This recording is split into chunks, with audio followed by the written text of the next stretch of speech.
Hello everyone. आज की इस वीडियो में हम डिस्कस करने वाले हैं यूपी गवर्नमेंट की जो वैकेंसी आई हुई है गवर्नमेंट डिग्री कॉलेजेस की, जो कि क्लास वन गैजेटेड पोस्ट होती है। क्लास वन गैजेटेड पोस्ट होती है, इसके लिए वैकेंसी आई हुई है। और हम यहाँ बात करने वाले हैं कॉमर्स सब्जेक्ट की। कॉमर्स सब्जेक्ट की बात करने वाला है। यह वैकेंसी फिल होना स्टार्ट होगी 6 अक्टूबर से और चलेगी 13 अक्टूबर तक। हम यहाँ बात करने वाले हैं कि इसमें सीट्स कितनी है, एलिजिबिलिटी क्या है, रिलेटेड सब्जेक्ट्स का कॉन्सेप्ट क्या है, पैटर्न क्या है और इसके बाद इसके सिलेबस क्या है। स्वागत है आप सभी का हमारे चैनल कॉमर्स डिकोडेड पर, जिसका टैग लाइन है make commerce easy for everyone. ये हमारा व्हाट्सएप नंबर है जिस पे आप अपनी हमें क्वेरी भेज सकते हैं। ये टेलीग्राम चैनल है जहां पर हम आपको नोट्स प्रोवाइड करते हैं, और ये है हमारे यूट्यूब चैनल जिसे आप लाइक शेयर सब्सक्राइब करें, जिससे ये वीडियो आप तक रेगुलरली पहुंचती रहे। हम इस चैनल के माध्यम से आपको इसके लिए वेरियस नोट्स प्रोवाइड करने वाले हैं, वीडियोस प्रोवाइड करने वाले हैं, और साथ ही प्रीवियस ईयर क्वेश्चन पेपर जो कि बहुत इंपॉर्टेंट है, उसे हम यहाँ डिस्कस करने वाले हैं। A brief introduction about me. I am currently working as a GDC assistant professor, जिसकी वैकेंसी 2016 में आई थी, रिवाइज होकर 2017 में आई और फाइनली ज्वाइनिंग 2021 में हुई थी। I have completed my graduation from Banaras Hindu University and masters from Delhi University. During my M.Com, I cleared NET JRF exam. उस समय पे नेट जेआरएफ के एग्जाम यूजीसी कराता था, आज के समय में एनटीए कराता है। बात कर लेते हैं सबसे पहले नंबर ऑफ सीट्स की। तो मैं यहाँ बताने वाला हूँ कि देखिए, आप कॉमर्स के लिए जो सबसे ज़्यादा सीट्स आई है 157। 157 सीट्स ऐसी है जो आज तक न कभी आई है और शायद ही न कभी आएगी। इसका मुख्य कारण यह है कि यूपी गवर्नमेंट ने अभी 71 कॉलेजेस को अडॉप्ट किया है, जो बिल्कुल नए हैं और जिनमें टीचर्स की सारी पोस्टिंग है, जिसमें हर एक कॉलेज में कॉमर्स के एक टीचर की वैकेंसी है ही एटलीस्ट। यह पहली बार है जब कॉमर्स के लिए इतनी ज़्यादा सीटें 157 सीट्स आई है। नॉर्मली हिंदी और इकोनॉमिक्स और इंग्लिश जैसे सब्जेक्टों में इतनी सीट आया करती थी, लेकिन यह पहली बार है जब जीडीसी में इतनी ज़्यादा सीट आई है। जिसका मुख्य कारण है वो जो नए कॉलेज हैं 71, जिसे यूपी गवर्नमेंट ने अडॉप्ट किया है और उसे स्टार्ट किया है, उसके लिए है। तो यहाँ पर हम देख सकते हैं सीटों का बाइफरकेशन। 157 सीट्स में फिर 64 यूआर के लिए, 31 एससी के लिए, 5 एसटी के लिए और 42 ओबीसी के लिए, और ईडब्ल्यूएस के लिए 15 सीट्स हैं। एलिजिबिलिटी क्राइटेरिया की बात करें तो हम यहाँ कॉमर्स की बात करने वाले हैं, तो मतलब आपके पास एमकॉम होने चाहिए 55% से। और अगर आप रिजर्व कैटेगरी में आते हैं, ओबीसी एससी एसटी कैंडिडेट हैं, तो आपके लिए 5% का रिलैक्सेशन यहाँ पर इस नोटिफिकेशन के जरिए दे रखा है। मीन्स आपके एमकॉम में अगर 50% है, then you are still eligible to fill this form. सिर्फ एमकॉम होना ही काफ़ी नहीं है, एमकॉम के साथ आपके पास नेट होना चाहिए। नेट, नेशनल एलिजिबिलिटी टेस्ट, जो पहले यूजीसी कराया करती थी लेकिन अभी पिछले कई सालों से एनटीए कराती है, तो आपके पास नेट होना मैंडेटरी है। हम बात करें एग्ज़ाम पैटर्न की, तो एग्ज़ाम पैटर्न में एक बहुत ही बड़ा चेंज हुआ है इस बार से। ओल्ड पैटर्न क्या था कि एक एग्ज़ाम हुआ करते थे, जो कि एक स्क्रीनिंग एग्ज़ाम होता था। बच्चों को स्क्रीन किया जाता था, और जो स्क्रीन्ड बच्चे होते थे उनका इंटरव्यू होता था, और इंटरव्यू के बेसिस पे सिलेक्शन क्राइटेरिया होता था। इंटरव्यू के बेसिस पे उनका सिलेक्शन होता था। ये इंटरव्यू 100 मार्क्स का होता था, जिसमें मेरे 71 आए थे। लेकिन अब मैं बात करूं कि न्यू पैटर्न क्या है, तो न्यू पैटर्न है जिसमें आपके एक प्री एग्जाम होने हैं, जो कि स्क्रीनिंग है अभी भी, और ये MCQ multiple choice question based है। जो सेकंड है वो है मेंस एग्जाम है, जो कि इस बार सब्जेक्टिव है।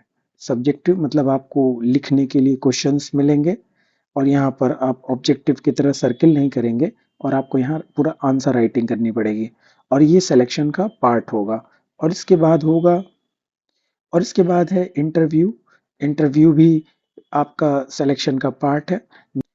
अगर हम बात करें सिलेक्शन की, तो सिलेक्शन के लिए क्या इंपॉर्टेंट है? सिलेक्शन के लिए ये इंपॉर्टेंट है कि पहले प्री की स्क्रीनिंग में आप पास हो, प्री की स्क्रीनिंग में पास हो, उसके बाद मेंस में आप आंसर लिखें, वो भी अच्छे से, और उसके बाद इंटरव्यू में आपके मार्क्स हो।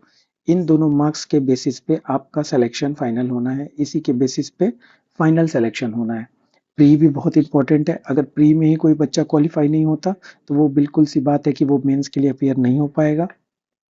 यूपीएससी नोटिफिकेशन के अकॉर्डिंग से अपेंडिक्स 2 में यहाँ पर दिया हुआ है सिलेक्शन क्राइटेरिया, जिसमें आप देख सकते हैं प्रारंभिक परीक्षा, प्रिलिमिनरी एग्जामिनेशन होने, ये वस्तुनिष्ठ है। वस्तुनिष्ठ मीन्स एमसीक्यू होने हैं, आपको ऐसे सर्किल डार्क करने हैं। यहाँ पर एक एक दिन में एक सिंगल पेपर है, सिंगल डे एग्जाम है, जिसमें 120 क्वेश्चंस आने वाले हैं। 120 क्वेश्चंस होने वाले हैं, जिसमें से 90 आपके क्वेश्चंस वैकल्पिक विषय जो कि कॉमर्स है उससे होंगे, जबकि 30 क्वेश्चंस आपके जीएस के आने हैं। कुल पूर्णांक 150 है। 2 घंटों का यह पेपर है। जो बच्चे प्रीलिम्स एग्जाम में क्लियर होंगे, उत्तीर्ण होंगे, वही मेंस लिख पाएंगे, ये आप ध्यान रखें। तो प्रीलिम्स बहुत इंपॉर्टेंट है। बात करें मेंस की, तो मेंस में भी एक ही पेपर होना है, मीन्स एक ही दिन होना है। 10-10 क्वेश्चंस के, कुल पूर्णांक 200 है। यह 3 घंटों का पेपर होगा, जिसमें सभी प्रश्न, यह 3 घंटों का पेपर होगा जिसमें सभी प्रश्न अनिवार्य होंगे। वे 2 खंडों में विभाजित होंगे। पहला क्या है, शॉर्ट आंसर है। पहला शॉर्ट आंसर टाइप क्वेश्चन है, जिसमें आपके 10 क्वेश्चन आएंगे और वो सभी 8 मार्क्स के होंगे, टोटल 80। जो आपका पार्ट बी होगा, ये लॉन्ग आंसर होगा, दीर्घ उत्तरीय प्रश्न पत्र होंगे, लॉन्ग आंसर टाइप क्वेश्चन होंगे, जो कि 200 शब्दों के होंगे। यहाँ पर भी 10 क्वेश्चंस होंगे और हर एक क्वेश्चन 12 मार्क्स का होगा, मतलब 120। तो 80 प्लस 120 200 मार्क्स का मेंस एग्जाम है आपका, प्लस 25 का इंटरव्यू है। इंटरव्यू 25 है, यहाँ लिखा है 25 अंक यथा शासनादेशानुसार, मतलब ये चेंज भी हो सकते हैं। हो सकता है कल को कोई नोटिफिकेशन ला के इस इंटरव्यू के मार्क्स को 50 भी किया जा सकता है और 100 भी किया जा सकता है। यहाँ पर लिखा हुआ है कि आपकी जो अभ्यर्थियों की श्रेष्ठता होगी, जो सिलेक्शन क्राइटेरिया होगा, वो होगा प्रश्नगत लिखित परीक्षा और साक्षात्कार परीक्षा के बेसिस पे। सिलेक्शन क्राइटेरिया मेंस और इंटरव्यू मार्क्स के बेसिस पे होगा। अब मैं बात करने वाला हूँ यहाँ से आपसे सिलेबस के बारे में।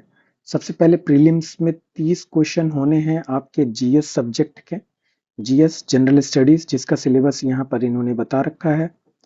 मैं अपनी बात करूँ तो मैंने इस सेक्शन की कोई खास तैयारी नहीं की थी, क्योंकि एग्ज़ाम पोस्टपोन होते होते लास्ट में 1 महीने की शॉर्ट नोटिस पर ये एग्ज़ाम हुआ था, जिससे मैं इसकी कोई खास तैयारी नहीं कर पाया था। अगर हम बात करें कि मेंटल एबिलिटी और स्टैटिस्टिकल डेटा एनालिसिस, तो ऐसे 4-5 क्वेश्चंस अवश्य होंगे जो आप इजीली सॉल्व कर सकते हैं, और यही 5 क्वेश्चंस मैंने सॉल्व किए थे अपने प्रीलिम्स में जीएस वाले सब्जेक्ट्स। लेकिन प्रीलिम्स में 90 क्वेश्चन आपके ऑप्शनल सब्जेक्ट जो कि कॉमर्स है यहाँ से आने वाले हैं, और यही वो क्राइटेरिया है जो आपको सिलेक्शन, जो आपको प्रीलिम्स में पास कराएगा। टोटल 90 प्लस 30, मतलब 90 आपके ऑप्शनल से और 30 आपके जीएस से, टोटल 120 क्वेश्चंस का प्रीलिम्स होने वाला है। अब हम बात करते हैं प्रीलिम्स और मेंस के ऑप्शनल सब्जेक्ट की, जो कि आपका ऑप्शनल सब्जेक्ट है कॉमर्स। तो प्रीलिम्स में 90 क्वेश्चंस यहाँ से आने हैं, और मेंस का पूरा मतलब सारा सिलेबस यहीं से होना है। हम सिलेबस देखते हैं कॉमर्स का। सबसे पहले अकाउंटिंग फाइनेंस, तो यहाँ पर बेसिक अकाउंटिंग प्रिंसिपल्स कॉन्सेप्ट्स जो हम यहाँ पढ़ते थे, रूढ़िवादिता प्रथा, कंजर्वेटिज्म, ये सब प्रथाएं, मटेरियलिटी रियलाइजेशन, वो सारे प्रथाएं हैं यहाँ पर। उसके बाद मैनेजमेंट अकाउंटिंग क्या होता है, कॉरपोरेट अकाउंटिंग क्या है, ये इशू फॉर फीचर से बहुत सारे क्वेश्चन आते हैं, कि अंशों का निर्गमन, उनका हरण और उनका पुनर्निर्गमन, लिक्विडेशन ऑफ कंपनी, एमलगमेशन और रिकंस्ट्रक्शन से कंपनियों का, एमलगमेशन कंपनियों का एकीकरण और उनका पुनर्निर्माण सब्जेक्ट जो है, उससे भी बहुत सारे क्वेश्चन आने वाले हैं। होल्डिंग कंपनी हम जानते हैं, आईएफआरएस एक नई चीज है जो यहाँ डाली गई है, ग्रीन अकाउंटिंग डाली गई है। कॉस्ट अकाउंटिंग में हम बात करें तो ब्रेक इवन एनालिसिस है जो पहले भी हुआ करती थी, और इसके बाद टारगेट कॉस्टिंग क्या है, जेआईटी क्या है, रेशियो एनालिसिस, इससे कई सारे क्वेश्चंस बनते हैं, फंड फ्लो से बहुत क्वेश्चन बनते हैं। तो इस तरह से ये सिलेबस है। हम स्टैट्स के सिलेबस की बात करें तो स्टैट्स में भी प्रोबेबिलिटी भी है, रिग्रेशन है। आप स्टैट्स की बात करें तो यहाँ पर सेंट्रल टेंडेंसी है, मीन मीडियन मोड, डिस्पर्शन है, स्क्वीनेस है, कोरिलेशन, रिग्रेशन, प्रोबेबिलिटी। काफी बड़ा सिलेबस है और काफी वाइड सिलेबस है। मार्केटिंग सब्जेक्ट देखिए तो मार्केटिंग में भी काफी कुछ है, product life cycle, mix strategies, product decision. इस तरह से हम सिलेबस को अगर देखें तो यहाँ सिलेबस में ह्यूमन रिसोर्स मैनेजमेंट भी है, यहाँ सिलेबस में बिजनेस इकोनॉमिक्स है, बिजनेस इन्वायरमेंट है। उसके बाद हम बात करें तो बिजनेस मैनेजमेंट भी सिलेबस का पार्ट है, ऑडिटिंग भी है, और लास्ट में एंटरप्रेन्योरशिप और स्मॉल बिजनेस और लास्ट में ऑर्गेनाइजेशनल थ्योरी बिहेवियर। सिलेबस का एक ब्रीफ एनालिसिस अगर हम करें तो हम ये देखते हैं कि जो सिलेबस है वो कंपैरेटिवली नेट के सिमिलर सिलेबस है। एक डिफरेंस यहाँ ये है कि नेट के एग्जाम में आप एमसीक्यू बेस्ड क्वेश्चन देते हैं, तो वहाँ आप उतने डिटेल में नहीं पढ़ते, चूंकि यहाँ पर आपको आंसर राइटिंग करनी है, तो इसे आपको डिटेल में समझना चाहिए। जो इसका सब्जेक्टिव पेपर है, यहाँ 10 क्वेश्चन लॉन्ग 10 क्वेश्चन शॉर्ट आने वाले हैं, जिसके बेसिस पे सिलेक्शन होना है। सिलेक्शन के लिए यहाँ पर सब्जेक्ट्स बहुत सारे हैं, आपने देखे हैं, तो इन सभी सब्जेक्ट्स को अच्छे से प्रिपेयर करना चाहिए। लास्ट में मैं आपसे यही कहना चाहूँगा कि यह आपके लिए एक बहुत ही उचित और बहुत ही बढ़िया अवसर है कि आप असिस्टेंट प्रोफेसर जीडीसी में बन सकते हैं, और वो भी कॉमर्स सब्जेक्ट के लिए, क्योंकि कॉमर्स में इतनी बड़ी वैकेंसी आज तक कभी नहीं आई हुई है और ना ही कभी भविष्य में आने। क्योंकि यूपी पीसीएस किसी भी एग्जाम को बहुत ही ट्रांसपेरेंट और ईमानदारी के साथ पूरा करता है, तो अगर आपने अच्छे से तैयारी करेंगे तो ये सिलेक्शन आपके लिए श्योर है। आप हमारे चैनल कॉमर्स डिकोडेड से जुड़े और इस कॉमर्स डिकोडेड चैनल पर बने रहें। जितनी को मेरी कोशिश हो सकेगी कि मैं आपसे ज़्यादा से ज़्यादा क्वेश्चन सॉल्व कराऊं और आप इस पे सिलेक्शन पाएँ। Thank you everyone.